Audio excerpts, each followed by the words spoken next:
नस्तईनुहु व नस्तगफिरुहु व नुअमिनु बिही व नतवक्कलु अलैहि व नऊज़ु बिल्लाहि मिन शुरूरि अनफुसिना व मिन सय्यिआति अअमालिना मन यहदिहिल्लाहु फला मुदिल्ल लहु व मन युद्लिल्हु फला हादिय लहु व अशहदु अल्ला इलाहा इल्लल्लाहु वहदहु ला शरीक लहु वअशहदु अन्न सय्यिदना व मौलाना मुहम्मदन अब्दुहु व रसूलुहु सल्लल्लाहु तआला अलैहि व अला आलिहि व अस्हाबिहि व बारक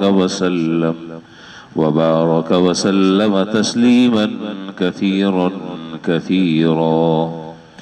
अम्मा बअदु फ़अऊज़ु बिल्लाहि मिनश शैतानिर रजीम। बिस्मिल्लाहिर रहमानिर रहीम। अलिफ लाम मीम ज़ालिकल किताबु ला रैब फ़ीहि हुदल लिल मुत्तक़ीन। आमन्तु बिल्लाहि सदक़ल्लाहु मौलानल अज़ीम व सदक़ रसूलुहुन नबियुल करीम व नहनु अला ज़ालिका लमिनश शाहिदीन वश्शाकिरीन वल्हम्दुलिल्लाहि रब्बिल आलमीन।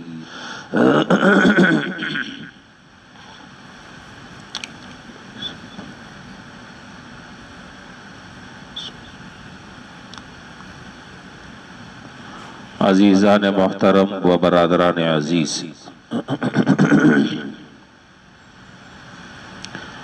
कुरान हकीम अल्लाह ताला की वो मुक़द्दस किताब है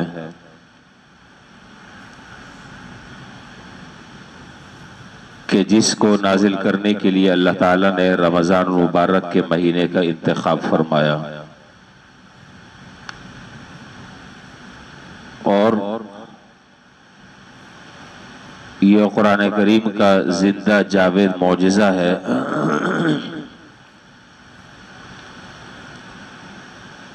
कि 1400 साल गुजरने के बाद भी कुरान करीम आज उसी शक्ल में और उसी सूरत में अपने एक एक ज़बर ज़ेर हरकत और सकनात के साथ महफूज है, जिस तरीके से बेआईन ही वो जनाब रसूलुल्लाह सल्लल्लाहु अलैहि वसल्लम पर अल्लाह ताला ने नाजिल फरमाया था। ये इसका जिंदा जावेद मौजिज़ा होने के लिए ये बात काफ़ी और शाफी है, वरना कुरान करीम के अलावा दुनिया की कोई किताब इतना तवील अरसा गुजरने के बाद आज आपको अपनी असली हालत में नहीं मिलेगी और असली हालत में देखने के लिए आंखें तरस जाएं, लेकिन वो आपको नुस्खा दस्तयाब ना हो। ये कुरान करीम का मौजिज़ा है कि आज ये बात बबांगे दोहल कही जा सकती है और दावे से ये बात कही जा सकती है कि इतना अरसा गुजरने के बाद भी कुरान करीम के ज़बर ज़ेर में भी फर्क नहीं आया, चे जाए कि उसके अल्फाज और मानी बिगड़ जाए, ऐसा हो नहीं सकता। तो कुरान करीम के बहरहाल मौजिज़ात बहुत सारे हैं, इस वक्त उन मौजिज़ात पर तो बात नहीं करनी है, सिर्फ ये बात बतलानी मकसूद है कि कुरान हकीम दुनिया की वाहिद वो किताब है कि जो दुनिया में सबसे ज्यादा पढ़ी जाती है। कोई किताब इतनी नहीं पढ़ी जाती जितना कुरान करीम की तिलावत की जाती है, और पूरी दुनिया में 24 घंटों में कोई वक्त आपको ऐसा नहीं मिलेगा, कोई मिनट और कोई सेकंड आपको ऐसा नहीं मिलेगा जिसमें कोई न कोई मुसलमान कुरान करीम की तिलावत न कर रहा हो। तो हर मुसलमान कुरान करीम की तिलावत करता है और उस तिलावत को अपने लिए बाइस एजाज और बाइस सवाब और अजर समझता। गुज़श्ता इतवार को मैंने अर्ज किया था कि हम कुरान करीम को मुख्तलिफ अगराज और मकासद के लिए पढ़ते हैं और उसका उसकी तिलावत करते हैं। वो 5 या 6 अगराज मैंने आपके सामने जिक्र किए थे, शायद आपको बात याद हो।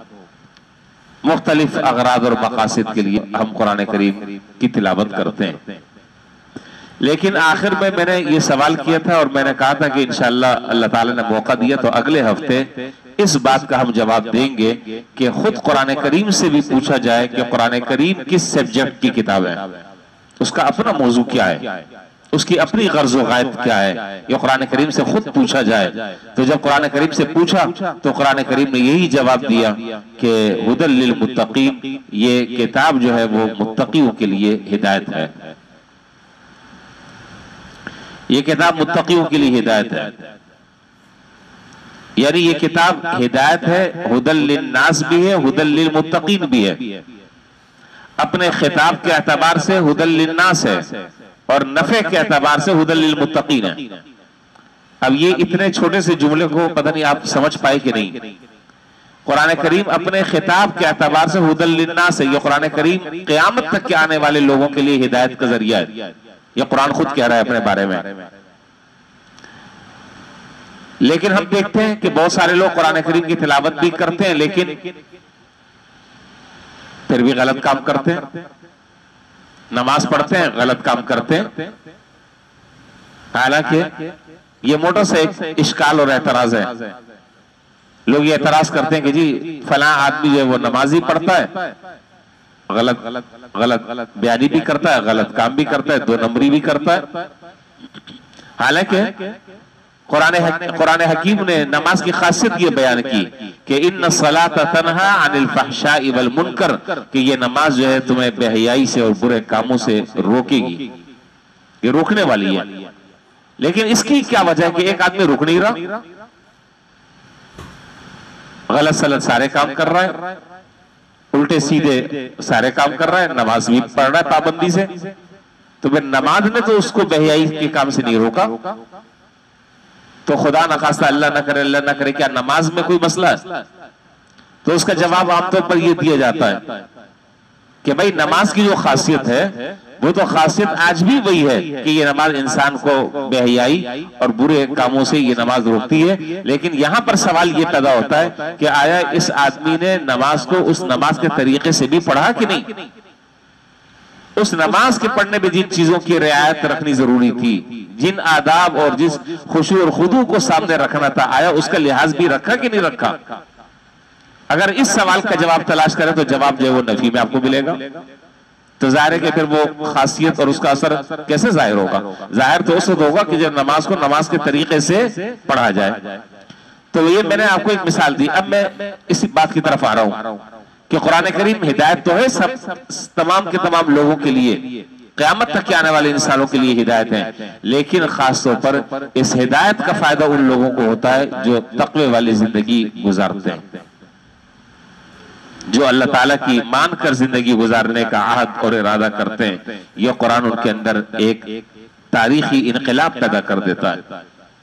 उनके जहन में, उनके दिमाग में, उनके ख्यालात में, उनकी जिंदगी में, उनके अफकार और ख्यालात में, नजरियात में, अकायद में यह कुरान करीम अजीम इनकलाब बर्पा कर देता है, बशर्ते कि वो हिदायत के खुद मुतलाशी हो, वो खुद हिदायत चाहते हो। तो ये कुरान करीम जो है वो यकीनन उनको हिदायत फराहम कर देता है। बहरहाल तो कुरान हकीम जो है वो उसकी तिलावत करना ये मुकद्दस इबादत, बाइसे अजर, बाइसे सवाब, और कुरान करीम को के माना और मफहूम को समझकर पढ़ना ये उससे आगे बढ़िया बात है, ये आला दर्जे की बात है। और असल मकसद यही है कुरान करीम के नुज़ूल का कि अल्लाह ताला इस कुरान में क्या बात कह रहे हैं, किन चीजों का हुक्म दे रहे हैं, किन चीजों से मना कर रहे हैं, क्या काम अल्लाह ताला की रजा और खुशनुदी का जरिया है, कौन से काम ऐसे हैं कि जिनके करने से अल्लाह ताला नाराज होते हैं। अल्लाह ताला इंसानों से और कुरान हकीम के मानने वालों से क्या मुतालबा करता है, ये चीजें कुरान के अल्फाज समझकर अगर पढ़ें तो ये बातें सारी क्लियर होती चली जाएगी। लेकिन अगर बगैर समझे पढ़ेंगे तो ये चीजें क्लियर नहीं होंगी। भाई जाहिर है कि एक आदमी जो है वो कुरान का तर्जुमा ही उसको नहीं पता, अब उसको क्या पता कि यहाँ अल्लाह ताला जो है वो किस चीज से मना कर रहे हैं, किस चीज के करने का हुक्म दे रहे हैं। फिर तो आदमी बड़े बड़े मुगालतों में और बड़े बड़ी गलतफहमी में मुब्तला हो जाएगा। हजरत थानवी रहमतुल्लाह अलैह ने लिखा एक साहब के बारे में, इस पर मैं बात आगे करूंगा कि कुरान करीम के तर्जुमे को पढ़ना और कुरान करीम को तर्जुमे से समझना ये जरूरी है, इसके बगैर काम नहीं चलेगा। अल्लाह ताला की मुराद और अल्लाह ताला की मंशा आप नहीं समझ सकते। लेकिन क्या कुरान करीम को हम खुद समझ सकते हैं या हमें समझने के लिए किसी की जरूरत है, यह है एक अलग मसला। वो एक साहब थे, कुरान हकीम के पहले पारे में वहां पर है, या अय्युहल्लज़ीना आमनू ला तक़ूलू राइना वक़ूलू दुरना वस्मऊ। ए ईमान वालों, राइना मत कहो। यह असल में एक बात की तरफ इशारा है। यहूदी जो है वो कुरान करीम में बाद अल्फाज को अपने मतलब पर खींच खांच कर फिट करते थे और उसके अंदर वो रद्द बदल किया करते थे। तो कुरान करीम में राइना है तो इस जुमले को वो यूं कहते थे, राइना। नहीं समझ रहे, राइना लफ्ज है, राइना। तो वो आइन के बाद जो है वो या भी जिक्र करते थे और उसको राइना इस तरह पढ़ते थे। तो आपको मालूम है कि जेर जबर से माने के अंदर बहुत ज्यादा तब्दीली आ जाती है, कुछ से कुछ माना बदल जाता है। तो रायना का माना है हमारी आप रियायत फरमाएं, सिंपल सा माना है, आप हमारी रियायत करें। लेकिन वो कमबख्त इस लफ्ज को इतना मोड़ तोड़कर और इतना खींच तान कर इसको कहते थे कि वो गोया के एक तरीके से एक गाली बन जाता था ये लफ्ज। वो कैसे कि राइना के बजाय वो यूं कहते थे कि राइना, और अल्लाह ताला माफ फरमाए हुजूर सल्लल्लाहु अलैहि वसल्लम की तरफ इशारा कर कर कहते थे कि ए हमारे चरवाहे, ए हमारे चरवाहे। तो कुरान करीम ने इस लफ्ज के इस्तेमाल पर पाबंदी लगा दी कि अगर तुम्हें कभी ये बात कहनी हो कि हुजूर सल्लल्लाहु अलैहि वसल्लम को ये बात कहनी हो, सहाबा को कि हजरत हमारी रियायत करें, तो उसके लिए ये लफ्ज ही आइंदा इस्तेमाल न करो, इसलिए कि इसके अंदर गड़बड़ करने का इम्कान है। इससे दूसरा आदमी दूसरा मतलब मुराद ले सकता है। इसलिए कि इस लफ्ज में तब्दीली कर कर इसको बिगाड़ सकते हैं वो। अगर तुम्हें यही माना अदा करना है तो इसको, इस लफ्ज को छोड़ दो, हम तुम्हें दूसरा लफ्ज बताते हैं, उस लफ्ज को तुम इस्तेमाल करो ताकि उसमें ये इम्कान आइंदा बाकी न रहे। बात समझ रहे हैं? तो राइना न कहो, बल्कि क्या कहो, अगर तुम्हें ये माना अदा करना है, ये मफहूम अगर तुम्हें अदा करना है कि हजरत हमारी रियायत फरमाए, तो राइना का लफ्ज न कहो बल्कि यूं कहो, उन्जुरना, हमारी तरफ नजर फरमाए, हमारा ख्याल फरमाए। तो जाहिर है कि इसमें जो है वो कोई अल्फाज को खींच खांच कर इसमें गड़बड़ करने का इम्कान नहीं है। तो कुरान करीम ने एक लफ्ज को कहा कि इससे चूंकि एक दूसरा माना निकल सकता है, इसलिए इस लफ्ज को इस्तेमाल न करो। तो एक साहब जो है हजरत थानवी रहमतुल्लाह अलैह के पास आए और आकर, असल जो मैं बात बताना चाह रहा था, हजरत थानवी रहमतुल्लाह अलैह के पास आए और आकर कहा कि हजरत मैं कुरान करीम तो पढ़ता हूँ, लेकिन जब ये आयत आती है ना, या अय्युहल्लज़ीना आमनू ला तक़ूलू राइना, तो ये ला तक़ूलू राइना ये जुमला मैं नहीं पढ़ता, इससे आगे पढ़ता हूँ। कहा कि खुदा के बंदे क्यों नहीं पढ़ते भाई, कुरान तो पूरा, अगर आपने एक या दो जुमले भी छोड़ दिए तो वो कुरान करीम आपका मुकम्मल नहीं हुआ। तो ला तक़ूलू राइना में ये जुमला नहीं पढ़ता, बाकी आगे सारा पढ़ लेता हूं। आपने कहा क्यों? कहा कि मैं तर्जुमा देख रहा था तो तर्जुमे में ये तर्जुमा का ये नुकसान है जो मैं बात बताना चाह रहा हूं। तर्जुमे का ये नुकसान है कि मैं तर्जुमा देख रहा था तो उसमें ये लिखा हुआ था कि ए ईमान वालों राइना मत कहो, तो मैंने राइना पढ़ना ही छोड़ दिया। पता नहीं आप बात समझ रहे हैं कि नहीं समझ रहे हैं, बात समझ रहे हैं। हालांकि वहां कहा कुछ और जा रहा है, लेकिन उसके वो जाहिरी अल्फाज को देखकर इस बात पर महमूल कर लिया कि ये नतीजा अखज़ कर लिया कि जब तुम कुरान करीम पढ़ो तो रायना का लफ्ज ना कहो। अरे इसका ये मतलब थोड़ी है। लेकिन वो तर्जुमा देखा, उस तर्जुमे से गुमराही में वो आदमी मुब्तला हो गया। अच्छा, तो मैं ये बात अर्ज कर रहा था कि एक बहुत बड़ा आज एतराज जो है वो ये किया जाता है, बहुत बड़ा आज एक एतराज ये किया जाता है और बाकायदा इस पर शद्दोमत के साथ जो है वो इस पर काम हो रहा है। ये प्रोपेगेंडा किया जा रहा है। क्या प्रोपेगेंडा ये किया जा रहा है कि मियां ये तोते की तरह जो है वो कुरान करीम को रटने का क्या फायदा, जब तक ये समझ कर नहीं पढ़ा जाए तो तोते की तरह रट्टा लगाने का क्या फायदा। ये जो बच्चों को हाफिज बनाते हो और हाफिज बनाने के बाद वो जबानी तोते की तरह रट्टा लगा लेते हैं, ना उन्हें अलिफ का पता, ना बा का पता, ना जीम का पता, ना किसी आयत का माना पता, ना उसका मतलब पता, ना मफहूम पता, ना उसका शान नुज़ूल पता, कुछ भी नहीं पता, ना मुतशाबिहात पता, ना मुहकमात पता, कुछ भी नहीं पता। तो ऐसा खाली खूली रट्टा लगाने का क्या फायदा। ये एक एतराज होता है, आपने भी सुना होगा शायद ये एतराज। अब जरा सा आप इस एतराज की गहराई में जाएं और अच्छी तरह बात समझ लें, ताकि आपको कोई आदमी ये इश्तिबाह और ये इल्तिबास आपके ज़हन में पैदा ना करे।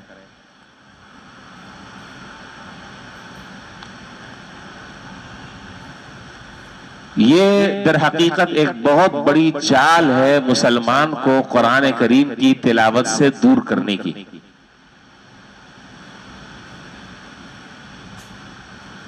बात समझ रहे हैं आप?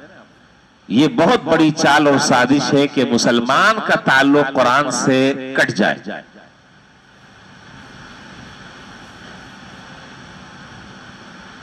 कुरान से उसको दूर कर दिया जाए। अगर यह बात लोगों के ज़हन में बैठ जाए तो ज़ाहिर है कुरान करीम की तिलावत को छोड़ देंगे। मैंने दो बातें अर्ज की, एक है कुरान करीम की तिलावत ये मुस्तकिल इबादत, और एक है उस कुरान करीम के माना और मफहूम को समझकर पढ़ना, ये दूसरी इबादत। और दूसरे मरहले पर, इस दूसरे मरहले पर आदमी आ ही नहीं सकता जब तक कि पहली सीढ़ी पर कदम न रखे। ये आ सकता है? मुझे आप बताइए, आप मुझे बताएं, एक आदमी कुरान करीम की तिलावत ना करे और कुरान करीम के माना और मफहूम को समझ ले, ऐसा मुमकिन है? भाई पहली सीढ़ी जो है वो है कुरान करीम के अल्फाज को जबान से पढ़ना, कुरान करीम की तिलावत करना, उसके अल्फाज को जबान से अदा करना। अगला स्टेप जो है वो है उसके माना और मफहूम को समझना। तो ये प्रोपेगेंडा बहुत ज्यादा जोरों शोर से किया जाता है, और खास तौर पर वो लोग जो अपने आप को बड़ा दानिश्वर कहते हैं कि किसी तरीके से मुसलमान को कुरान करीम से दूर कर दिया जाए। लेकिन ये बात उन्हें भी समझनी चाहिए, और आज पूरा आलम कुफ्र इस बात को समझ रहा है। पूरा आलम कुफ्र इस बात को समझ रहा है। कुरान का जहां मामला आ जाए और जनाब रसूलुल्लाह सल्लल्लाहु अलैहि वसल्लम की इज्जत और नामूस का जहां पर मामला आ जाए, ये मुसलमान जो है वो जज्बाती हो जाता है। और ये जज्बाती होना नहीं है, ये हमारा कीमती ईमानी असासा है, ये सरमाया है मुसलमान का। ठीक है हम गुनाहगार सही हैं, ठीक है लाख हमारे अंदर खामी और कमजोरियां हैं, लेकिन जहां कुरान का मामला आ जाए, ये जहां हुजूर की नामूस का मामला आ जाए, वहां फिर सब एक है, वहां पर कोई इख्तिलाफ नहीं है। ये दोनों चीजें उसकी नजर में इंतहाई मुकद्दस है।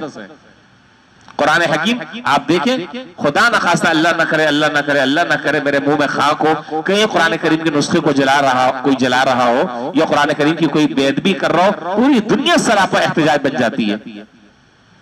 ये आपको मुसलमान के अलावा किसी और कौम में ये जोश और ये जज्बा, ये बलबला, ये कुरान करीम से आशिकाना और वालेहाना ये मोहब्बत का नजारा कहीं और किसी कौम में आपको नहीं मिलेगा मुसलमानों के अलावा। और इसमें मजे की बात यह कि वो लोग भी आपको नजर आएंगे कि जो कुरान करीम पढ़ना भी नहीं जानते। कुरान करीम बेचारे पढ़ने भी नहीं जानते, उसकी तिलावत भी कभी नहीं की होगी, लेकिन गायबाना तौर पर उस कुरान करीम से जो अकीदत और मोहब्बत और उल्फत और उससे जो ताल्लुक दिल में उसकी अजमत है, वो उसको कोई माई कलाल आज तक के किसी मुसलमान के दिल से नहीं निकाल सका, ना निकाल सकता है, चाहे जितनी साजिशें करनी है कर लो। अब मैं इस बात को जरा सा थोड़ा सा और सीधे साधे अल्फाज में बयान करना चाह रहा हूं ताकि आप अच्छी तरह इस बात को समझ लें। ये एतराज है, ये एतराज कि भाई कुरान करीम को जब तक समझा ना जाए उस वक्त तक कुरान करीम को पढ़ने का क्या फायदा। इसका मतलब यह है कि, बोलिए, इसका मतलब यह है कि न पढ़ो, इसका मतलब यह है कि न पढ़ो। आप मुझे बताएं, आप बड़े से बड़ा मुफस्सिर कुरान ले लें, बड़े से बड़ा मुहद्दिस आप ले लें, बड़े से बड़ा फकीह आप ले लें, ऐसा आदमी आप बुला लें कि जिसकी पूरी जिंदगी जो है वो कुरान करीम और उससे मुताल्लिक़ उलूम के पढ़ने पढ़ाने में गुजरी है। कुरान करीम में हुरूफ मुक़त्तआत हैं। हुरूफ मुक़त्तआत आप जानते हैं क्या? क्या? अलिफ लाम मीम हामीम तासीन साद काफ काफ हा या आइन साद नून वल कलम वमा यस्तुरून। जी, यह कुरान करीम में इसको हुरूफ मुक़त्तआत कहते हैं। मैं और आप क्या, मैं अर्ज कर रहा हूं कि बड़े से बड़ा वो आदमी जिसकी 50 साल और 60 साल जिंदगी कुरानी उलूम के पढ़ने पढ़ाने में रिसर्च और तहकीक में गुजर गई हो, उसको भी लाकर आप खड़ा कर दें और उससे कि हजरत जरा हुरूफ मुक़त्तआत का माना बयान कर दें। दरअसल हुरूफ मुक़त्तआत का माना ये अलिफ लाम मीम हमने पढ़ा है ना, अभी सूरह बकरा शुरू की है, अलिफ लाम मीम, जरा इसका तर्जुमा कर दें। आज तक के कोई आदमी हुरूफ मुक़त्तआत का तर्जुमा नहीं कर सकता। अच्छा, जब तर्जुमा नहीं कर सकता और तर्जुमा हो भी नहीं सकता, तो अब दूसरा सवाल मेरा यह है कि आप मुझे बताएं, क्या अगर कोई शख्स कुरान करीम पढ़ रहा है और हुरूफ मुक़त्तआत आ जाते हैं दरमियान में, जैसे यहां पर आया अलिफ लाम मीम, तो आप बताएं कि इस अलिफ लाम मीम के पढ़ने पर उसको सवाब मिलेगा कि नहीं मिलेगा? पहले ये मुतय्यन करें, फिर हम आगे चलते हैं। मिलेगा। तो सवाब क्यों मिल रहा है? माना तो उसको पता ही नहीं है। सवाब क्यों मिल रहा है उसका मफहूम तो उसे पता ही नहीं है। आपकी जो बात है उस बात को अगर ले लिया जाए तो इसका माना यह है कि इसको सवाब नहीं मिलना चाहिए। और जनाब रसूलुल्लाह सल्लल्लाहु अलैहि वसल्लम ने क्या बात इरशाद फरमाई कि मैं ये नहीं कहता कि अलिफ लाम मीम एक हर्फ है, अलिफ हरफुन, लाम हरफुन, मीम हरफुन, एक हर्फ पर अल्लाह ताला 10 नेकी अता फरमाते हैं। तो अलिफ लाम मीम ये 3 हर्फ हो गए और 3 हर्फ पर अल्लाह ताला 30 नेकी अल्लाह ताला अता फरमा रहा है। हालांकि माना नहीं मालूम। हा मीम आइन सीन काफ, किसी को खड़ा कर दे जरा, इन हुरूफ मुक़त्तआत का जरा माना कर ले, नहीं कर सकता, पता ही नहीं क्या है। बड़े बड़े अहले इल्म जो हैं वो लड़खड़ा जाते हैं, वो तर्जुमा नहीं कर सकते। लेकिन इसके बावजूद जब आदमी उन हुरूफ मुक़त्तआत की अदायगी करता है, उसका तलफ़्फ़ुज़ करता है, उसको ज़बान से जब अदा करता है, तो जिस तरह दीगर कुरान करीम के हुरूफ पर अल्लाह ताला अजर और सवाब अता फरमाते हैं, इसी तरीके से अल्लाह ताला हुरूफ मुक़त्तआत के पढ़ने पर भी सवाब अता फरमाते हैं, इस पर भी सवाब मिलता है। तो इसलिए भाई इस मुगालते में कभी भी आदमी को नहीं आना चाहिए। मैंने अर्ज किया कि कुरान करीम की तिलावत मुस्तकिल इबादत है। तिलावत तो बहुत दूर की बात है, इसको देखना भी इबादत है, इसका अदब एहतराम भी इबादत है, इस पर भी सवाब मिलता है।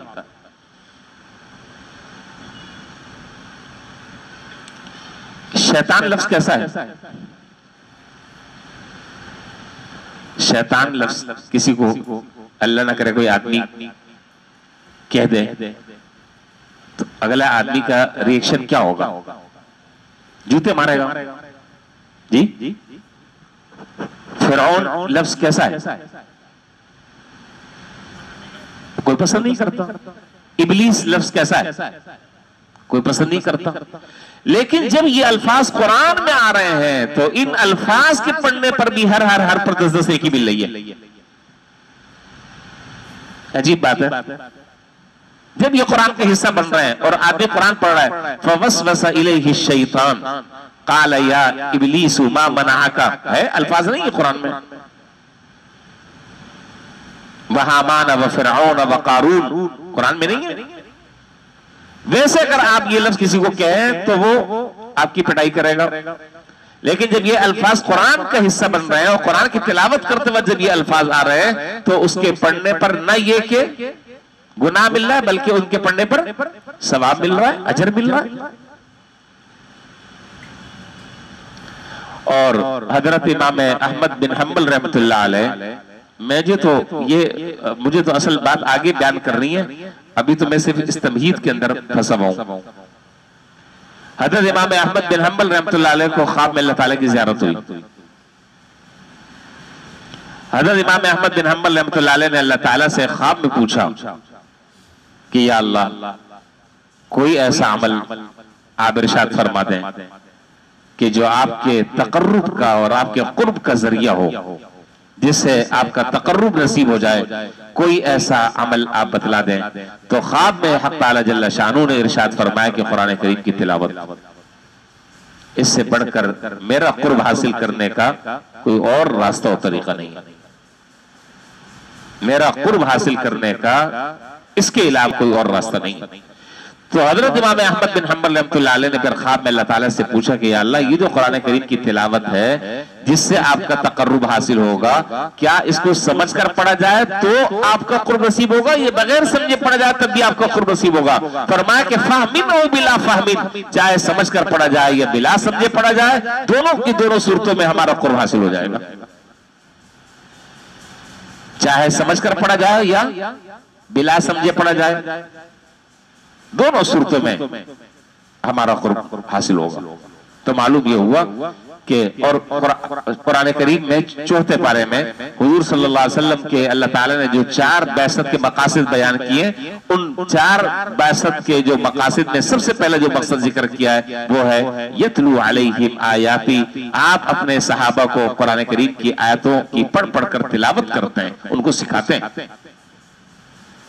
तो मालूम यह हुआ कि कुरान करीम जो है उसकी तिलावत ये मुस्तकिल इबादत है। किसी प्रोपेगेंडे में आदमी को मुब्तला नहीं होना चाहिए। और यह हमारा ईमान है। कितने मुसलमान है रोजाना कुरान करीम की तिलावत करते हैं, लेकिन बसा औकात माना मफहूम नहीं पता होता, लेकिन उसकी कोशिश करनी चाहिए, उसकी जद्दोजहद करनी चाहिए कि हमें अल्लाह ताला की मुराद समझ में आए, अल्लाह ताला की मंशा हमें समझ में आए। सूरह फातिहा पढ़कर आप मरीज पर दम करते हैं, मरीज को शिफा होती नहीं होती? हो जाती शिफा। कुरान करीम है, कुरान करीम को अल्लाह ताला ने शिफा का जरिया भी बनाया है। वनुनज़्ज़िलु मिनल कुरानी मा हुवा शिफा। हालांकि जिसको इस कुरान करीम की आयतें पढ़कर फायदा हो रहा है वो इसका न माना जानता है न मफहूम समझता है। पढ़ने वाला भी न माना जानता है न मफहूम जानता है। शिफा सवाब पढ़ने वाले को भी मिल रहा है और फायदा जो है जिसके लिए पढ़ा जा रहा है उसको भी। इसाले सवाब का मसला जानते हैं ना, मुर्दों को सवाब पहुंचता है, ये मसला आपके इल्म में होगा। हमारा जो अकीदा है और हमारा जो मसला के वो क्या है कि जितनी भी नफली इबादतें हैं, चाहे वो कुरान करीम हो, चाहे वो नफली नमाज हो, चाहे वो नफली रोजा हो, चाहे वो जिक्र और तस्बीहात हो, चाहे वो नफली हज हो, नफली उम्रा हो, जितनी भी नफली इबादतें, फराइज नहीं, फराइज के अंदर फराइज आदमी अपने लिए करता है, नफली जितनी भी इबादतें हैं उन तमाम की तमाम इबादतों का सवाब जो है, अगर हम किसी अपने मुर्दे को, किसी मरने वाले को अगर हम वो सवाब बख्शना चाहें और उसको इसाले सवाब करना चाहें तो सवाब पहुंचता ही नहीं पहुंचता?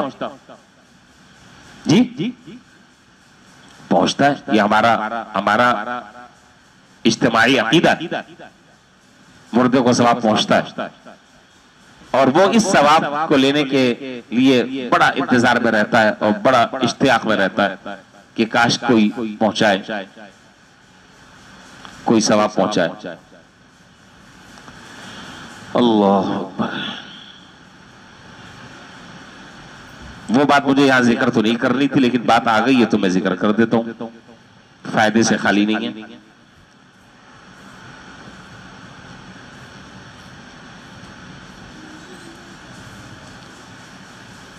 हजरत मौलाना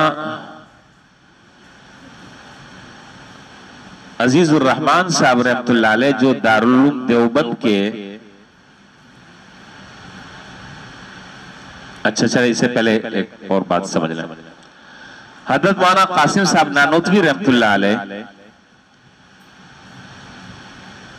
हजरत मौलाना कासिम साहब नानोतवी रहमतुल्लाह अलैह, जो दारुल उलूम देवबंद के सदर मुदर्रिस थे, कासिमुल उलूम वल खैरात जिनका लक़ब था, जिनको अल्लाह ताला ने इल्म का पहाड़ बनाया था, अमल का पहाड़ बनाया था। तो हजरत का एक मुरीद था, उसका नाम था अल्लाह दित्ता। अल्लाह दित्ता बेचारा अनपढ़ आदमी था, अंगूठा छाप, पढ़ा लिखा था नहीं, लेकिन एक चीज थी, वो क्या कि अल्लाह वाले और नेक लोगों की सोहबत में वो बैठता था। मैं जिस जमाने की मैं बात कर रहा हूं, उस जमाने में लोगों के पास इल्म इतना ज्यादा नहीं होता था, लेकिन अमल पर बहुत कोशिश होती थी। अमल के एतबार से हर आदमी दूसरे से आगे बढ़ता था। हमारे यहां इस जमाने में इल्म तो नहीं है, मालूमात बहुत है। इल्म में और मालूमात में, दोनों चीजों में बहुत फर्क है। हमारे पास मालूमात बहुत है और अमल के एतबार से हम कोरे हैं, बिल्कुल। आज बड़े से बड़े आदमी को अगर आप ले लें, बड़ी से बड़ी उम्र को, कि उससे आप पाकी नापाकी का जरा सा मसला पूछ लें, नहीं पता। हलाल हराम का मसला जरा सा पूछ लें, नहीं पता। हज़रत उमर रज़ियल्लाहु ताला अन्हु के जमाने में उस आदमी को ठेला लगाने की और उस आदमी को दुकान पर बैठने की और उसको कारोबार करने की इजाजत नहीं थी कि जो हलाल और हराम और बुयू के मसाइल से वाकिफ ना हो। ज़ाहिर है, एक आदमी अगर मसाइल से वाकिफ नहीं होगा तो उसको क्या पता होगा कि बेफासिद क्या है, बेबातिल किसको कहते हैं, बेमकरूह किसको कहते हैं, इकाला क्या है, बेसलम क्या है, बेसर्फ क्या है, उसको पता ही नहीं बेचारे को। वो बैठ के कारोबार कर रहा है, पता ही नहीं चल रहा हलाल हराम का मामला कर रहा है, क्या कर रहा है। तो हज़रत उमर रज़ियल्लाहु ताला अन्हु के जमाने में इस बात पर सख्ती से हिदायत थी और रोक टोक थी कि जो कोई आदमी अगर कारोबार करना चाह रहा है, कोई आदमी दुकान खोलना चाह रहा है, तो सबसे पहले वो खरीद और फरोख्त के मसाइल को समझे और जाने, फिर उसके बाद वो कारोबार करे। अच्छा जी, तो हजरत मौलाना कासिम नानोतवी रहमतुल्लाह अलैह के ये जो मुरीद थे, इनका नाम था अल्लाह दित्ता। अनपढ़ आदमी थे पेशे के एतबार से कसाई, गोश्त बेचारा बेचते थे। लेकिन एक बात थी, वो ये थी कि बुजुर्गों की सोहबत में बैठते थे। और ये वो चीज होती है कि किताबी इल्म से भी वो इल्म नहीं आता जो अल्लाह वाले और नेक लोगों की सोहबत से आदमी को आ जाता है, किताबों से भी नहीं आता। तो कहते हैं कि वो हजरत बयान कर रहे थे, हजरत मौलाना कासिम नानोतवी रहमतुल्लाह अलैह बयान कर रहे थे और ये अल्लाह दित्ता जो है वो साथ बैठे हुए थे। तो हजरत से एक सवाल पूछा। अब आप देखें कि वो आदमी के जो कसाई है, जिसके पास दीन का भी इल्म नहीं है, मोटी मोटी मालूमात भी नहीं है, और सवाल किस चोटी का, सवाल ये किया कि हजरत ये जो इसाले सवाब हम करते हैं, कुरान करीम पढ़ते हैं, नेक काम करते हैं, नफली इबादत करते हैं, और उसका हम सवाब किसी दूसरे अपने मुसलमान भाई को जो मर चुका है उसको हम पहुंचा देते हैं। आप कहते हैं कि ये सवाब पहुंचाना जो है बरहक है, ये सवाब पहुंचाना बरहक है। अच्छा, हालांकि जिस आदमी ने जिंदगी में जो अमल किया है उसके उस अमल का फायदा उसको होगा। मैं अगर कोई अमल कर रहा हूं तो आपको इससे फायदा नहीं होगा, या आप अगर कोई अमल कर रहे हैं तो मुझे फायदा नहीं होगा, आपको खुद फायदा होगा। एक बात। दूसरी बात ये की कि हजरत ये बताएं कि लोग जो है वो नेक लोगों के कब्र के बराबर में दफन होने की तमन्ना और आरजू करते हैं। मेरी बात समझ आ रही है आपको? लोग जो हैं वो नेक आदमी के पहलू में आरजू करते कि भाई हमें फला जो नेक आदमी था उसके बराबर में हमें दफनाना, तो इस दफनाने का क्या फायदा होगा अगर आदमी का खुद अपना अमल अगर ऐसा नहीं है, तो दूसरे नेक आदमी के पड़ोस अगर उसको मिल जाए तो उसको क्या फायदा? भाई फायदा तो उसको होगा जो अमल कर गया है। बात समझ रहे हैं कि नहीं? उसको क्या फायदा होगा? अब हजरत ने फरमाया कि अगर मैं उसको इल्मी अंदाज का जवाब देता तो जाहिर है मोटी अकल है वो बेचारे, अब वो क्या जाने सुगरा और कुबरा और नतीजा और इल्मी और फिकी मुहद्दिसाना मुतकल्लिमाना गुफ्तगू वो क्या जाने। तो मैं अल्लाह दित्ता से मैंने कहा ठीक है, चलो फिर किसी वक्त तुम्हें जवाब देंगे इसका। ये बुजुर्गों की बड़ी अजीब बात होती है, फिर किसी वक्त जवाब देंगे। तो कहते हैं कि कोई दिन गुजर गए, गर्मी का जमाना था, ये अल्लाह दित्ता जो है वो हजरत को पंखा झल रहा था। पहले जमाने में आपको पता है लकड़ी का पंखा होता था, वो पंखा झलते थे, ये पंखे नहीं होते थे, तो पंखा वो झल रहा था। हजरत ने अल्लाह दित्ता से कहा कि क्या कर रहे हो, क्या कर रहे हो? उसने कहा हजरत ने पंखा झल रहा हूं। कहा किसको झल रहे हो? कहा कि आपको झल रहा हूं। कहा कि ये मेरे दाएं बाएं जो लोग बैठे हुए इनको तो नहीं झल रहे? कहा कि इनको क्यों झलूं, ये कोई मेरे पीर है, ये मेरे पीर है, ये कोई मेरे मौसिन है, ये मेरे रिश्तेदार हैं, इनको क्यों झलूं, इनसे मेरा क्या ताल्लुक? आप मेरे पियो, आपको मैं झल रहा हूं। हजरत ने फरमाया कि भाई झल तो तुम हमें रहे हो, लेकिन इस झलने से हवा दाएं बाएं वाले लोगों को पहुंच रही है। नहीं समझे बात? तुम पंखा तो हमें झल रहे हो, लेकिन इस झलने की जो हवा है वो दाएं बाएं वालों को। कहा कि हाँ हजरत ये तो है, हालांकि मकसद जो है वो उनको हवा देना नहीं है, उनको हवा पहुंचाना मकसद नहीं है, मकसद तो आपको हवा पहुंचाना है। हजरत ने फरमाया कि भाई वो तुमने एक मर्तबा एक सवाल किया था, आज हमने चाहा कि तुम्हें इसका जवाब दे दें, आज हमने चाहा कि तुम्हें इसका जवाब दे दें। फिर हजरत ने फरमाया कि ये है जवाब कि एक आदमी अगर आमाल के एतबार से अगर गुनहगार है, एक आदमी बेचारा गुनहगार है और गुनाह कर कर दुनिया से गया है, इतना ज्यादा नेक साले मुत्तकी नहीं है, लेकिन जब किसी अल्लाह वाले के बराबर में जब उसको जगह मिल जाए, तो जब अल्लाह ताला की रहमतों की हवाएं जब उस नेक आदमी पर पड़ती हैं, तो दाएं बाएं वाले भी उसके फयूज और बरकत से महरूम नहीं रहते। बात समझ में आ गई? जब अल्लाह ताला के नेक बंदों पर जब हवाएं चलती हैं, अनवार और बरकत का नुज़ूल जब होता है, तो नुज़ूल तो असल में उनके लिए हो रहा होता है, लेकिन उसका फायदा जो है वो दाएं और बाएं वालों को भी होता है। इसलिए लोग ये तमन्ना करते हैं कि भाई नेक आदमी के पहलू में जगह मिल जाए।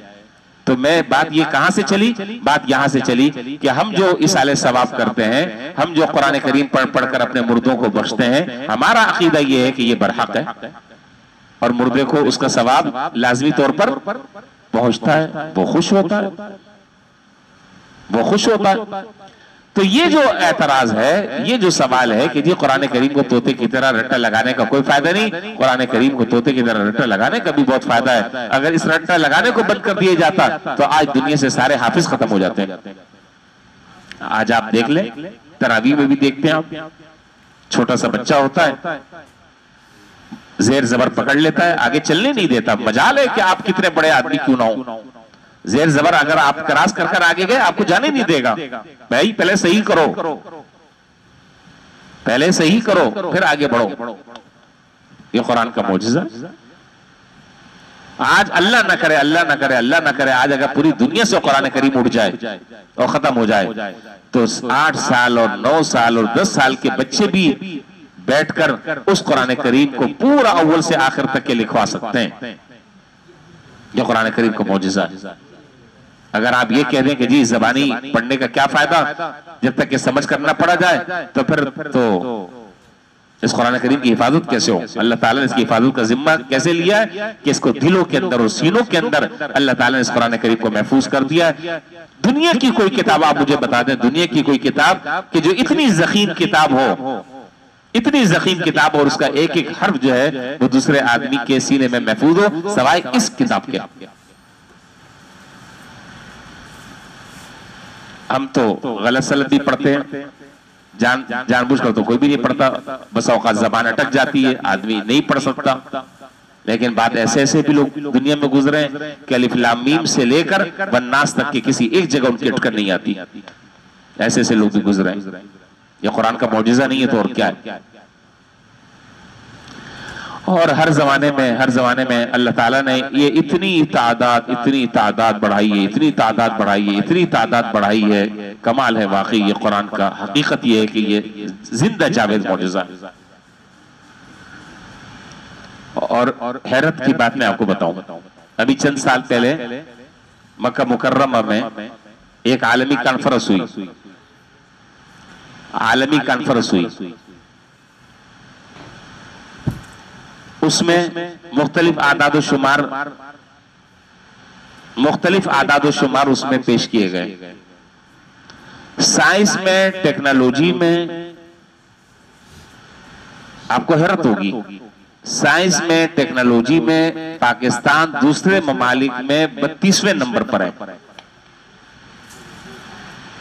32वें नंबर पर है, यानी उन उलूम में जिसका सारा सेहरा आपने अपने सर लिया हुआ है, पूरी रकम, पूरा खजाना वहां खर्च हो रहा है। जी, वो तो मौलवी खर्च नहीं कर रहा ना, वो तो मिस्टर खर्च कर रहा है। बड़ी बड़ी लेबोरेटरियां, बड़ी बड़ी यूनिवर्सिटियां मौलवी तो नहीं चला रहे, ये तो आप लोग चला रहे हैं। हुकूमत के ओहदेदारान चला रहे हैं, कौम का पैसा उन पर आप लग रहा है। लेकिन कौन से नंबर पर है? 32वें नंबर पर। और आपको हैरत होगी कि पूरी दुनिया में कुरान करीम हिफ्ज के हवाले से पाकिस्तान पहले नंबर पर है। कुरान करीम हिफ्ज के हवाले से, तादाद के एतबार से पूरी दुनिया में पाकिस्तान पहले नंबर पर है। ये वो लोग काम कर रहे हैं कि जिनको हम दिन रात ताने देते रहते हैं कि ये मस्जिद के टुकड़े खाते हैं, ये ज़कात पर पल रहे हैं, ये कौम पर बोझ बने हुए हैं। ये जो बोझ बने हुए हैं वो अपनी कारकर्दगी आपके सामने दिखा रहे हैं। ये है हमारी कारकर्दगी। आज जो है पूरी दुनिया में अगर आप चले जाएं, पूरी दुनिया में आप कहें कि जी मुझे कोई इमाम चाहिए अपनी मस्जिद में, तो एक नहीं 10 आदमी आपके सामने लाकर खड़ा कर देंगे कि जी इसमें से आप कोई ले लें। आप कहें कि जी मुझे कुरान करीम सुनाने के लिए, तरावीह सुनाने के लिए कोई हाफिज साहब चाहिए, आप एक कहेंगे 50 हाफिज जो है ना वो आपके सामने खड़ा कर देंगे कि जी ये ले लें। ये हमारी प्रोडक्ट है। प्रोडक्ट क्या कहते हैं उसको, क्या कहते हैं? आपकी जबान भी इतनी मुश्किल है। हाँ, ये हमारी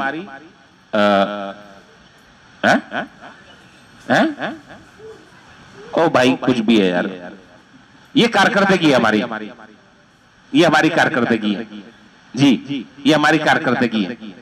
लेकिन दिन रात जो है वो गालियां भी हम सुनते रहते हैं, तान और तशनी भी हम सुनते रहते हैं जी, फिक्रे और जुमले भी हम पर लोग कसते हैं। और हमारी कारकर्दगी ये, अभी हमारा जो कुरंगी में जो मदरसा है, अभी उसकी सालाना तकरीब हुई थी। बहुत से लोग इसमें बैठे हुए जो गए थे, अभी अब्दुल रशीद साहब गए थे, पीछे बैठे हुए हैं, फिरोज साहब बैठे हैं, वो बैठे हैं, कितने लोग गए थे कुरंगी में। आपको पता है पसमानदा इलाका है, जहालत बहुत ज्यादा है। ये तो शहर का वस्त है ना, नाजमाबाद, पढ़ा लिखा तबका है, नाख्वानदा तबका, जहालत आम है, जहालत आम है। 350-400 तलबा पढ़ रहे हैं। इस साल जिन तलबा की हिफ्ज मुकम्मल होने के बाद दस्तारबंदी हुई, उनकी तादाद 100 के करीब थी, 100 के करीब। हम नहीं कहते कि आप जो है ना वो चंदा दें हमें। अल्लाह ताला जिन लोगों के दिल में डालते हैं, अल्लाह ताला उनको नजर आता है कि पैसा जहां लग रहा है वहां काम क्या हो रहा है। हम भीख नहीं मांगते, लोगों से नहीं कहते, ये लोगों के दिल अल्लाह के कब्जे कुदरत में। तो मेरा अर्ज करने का मकसद ये कि ये एक छोटे से इदारे की मैं कारकर्दगी आपके सामने मैं बता रहा हूं। जो बड़े बड़े इदारे और बड़े बड़े जामियात हैं उनको छोड़ दें, वो जो काम कर रहे हैं वो तो क्या काम कर रहे हैं, हम उन तक तो पहुंच ही नहीं सकते। ये तो एक छोटे से में बस्ती समझ लें, मैं उसकी बात कर रहा हूं। और 100 हाफिज तलबा तैयार करना ये मामूली बात नहीं है। 100 हाफिज तलबा तैयार करना। और अभी बोर्ड का जो हमारे इम्तिहान हुआ, विफाकुल मदारिस का जो हमारे इम्तिहान हुआ, जिसके कल रिजल्ट आया है, पूरे मदरसे के तमाम तलबा ने टॉप किया है। अभी कल आया है नतीजा।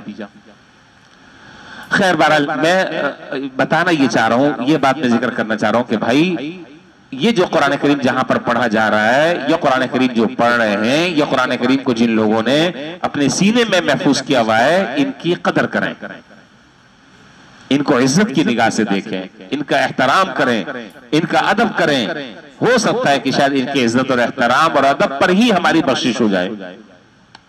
इनको घटिया ना समझें, इनको मामूली ना समझें। ये खुशकिस्मत इंसान है कि जिनको अल्लाह ने अपने कलाम के लिए मुंतखब फरमाया है, वरना अगर ये दुनिया का कोई कारोबार करना चाहते तो बड़े बड़े बिजनेसमैन लोगों को फेल कर देते। क्या ये लंगड़े लूले माजूर हैं? ये अपाहज हैं? क्या इनका दिमाग नहीं है? जो आदमी इस सलाहियत का मालिक हो कि पूरे 30 पारे जो है वो अपने सीने में महफूज कर ले, आप उसकी सलाहियत का अंदाजा लगा सकते हैं? और आप जो है वो दो तालिब इल्मों का अगर आप मुआवजा करें, एक वो बच्चा जिसको हिफ्ज कराकर आपने स्कूल में दाखिल कराया और दूसरा आपका बच्चा के जो डायरेक्ट स्कूल पढ़ रहा है, दोनों की कारकर्दगी में आसमान जमीन का फर्क आपको नजर आएगा। यह कुरान करीम हिफ्ज करने की बरकत से खुदादाद सलाहियतों में इजाफा हो जाता है। और हमारे यहाँ बाज इदारे ऐसे मौजूद हैं, यहाँ पर असली तालीमी इदारे हमारे, कि जहां हाफिज तालिब इल्म को लेते हैं, गैर हाफिज को नहीं लेते, और हाफिज लड़के को 1 साल में 3 क्लासें पढ़ाते हैं और पोजीशन लेता है वो तालिब इल्म बोर्ड के इम्तिहान में। आप क्या समझ रहे हैं? हाफिज तालिब इल्म की कारकर्दगी गैर हाफिज के मुकाबले में बहुत बढ़कर है। 1 साल में 3 क्लासें पढ़कर टॉप करना, पोजीशन लेना, यह मामूली बात नहीं है।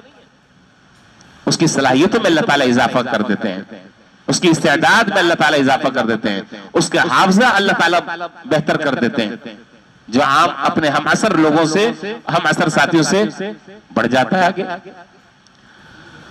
अच्छा जी, ये तो बड़ा तवील और लंबा मौजू है। अच्छा जी, अब मैं ये बात अर्ज कर रहा था कि तो कुरान करीम की बात यहां से चली कि कुरान करीम की तिलावत भी मकसूद है, कुरान करीम की तिलावत करने पर भी अजर और सवाब मिलता है, और फिर उस कुरान करीम के अगर तर्जुमे और माना और मफहूम को अगर समझ कर पढ़ा जाए तो वो नूरुन अला नूर है, वो तो बहुत ही बढ़िया बात है। कुरान करीम की तिलावत करते वक्त या उसका तर्जुमा देखते वक्त बसा औकात ऐसा होता है कि आदमी किसी कंफ्यूजन का शिकार हो जाता है, किसी मुगालते का शिकार हो जाता है। अगर उसने किसी से सीखा नहीं है, अपनी समझ पर अगर एतबार किया है, तो वो नाकाम हो जाता है और बस औकात गुमराह हो जाता है। इसलिए हम ये बात अक्सर कहते हैं कि आप अपनी समझ से कुरान करीम को न समझें, आप उनकी समझ पर एतबार करें कि जिन्होंने अपनी जिंदगियां इस रास्ते में खपाई हैं, वो हमारे लिए मशाल राह है। आप मुझे बताएं, हजरात सहाबा से ज्यादा ज़हीन कोई हो सकता है? बताएं, उनसे ज्यादा बासलाहियत और बाइस्तेदाद कोई हो सकता है? उनसे ज्यादा दीन को समझने वाला कोई हो सकता है? नहीं। उनकी जबान अरबी और कुरान करीम की जबान अरबी। कुरान करीम जिस माहौल में उतरा वो अरब जी, और कुरान करीम जिन पर नाजिल हुआ उनकी जबान अरबी। लेकर आने वाले कौन? हज़रत जिब्रील सलाम जी, लेकर आने वाले जिब्रील सलाम।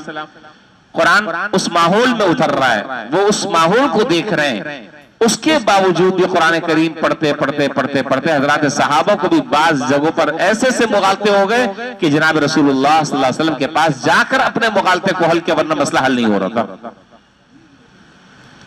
ये वो बला के हाफजे वाले लोग हैं कि जो 200-200 300-300 अशार एक नजर में देखकर जबानी याद कर लेते थे।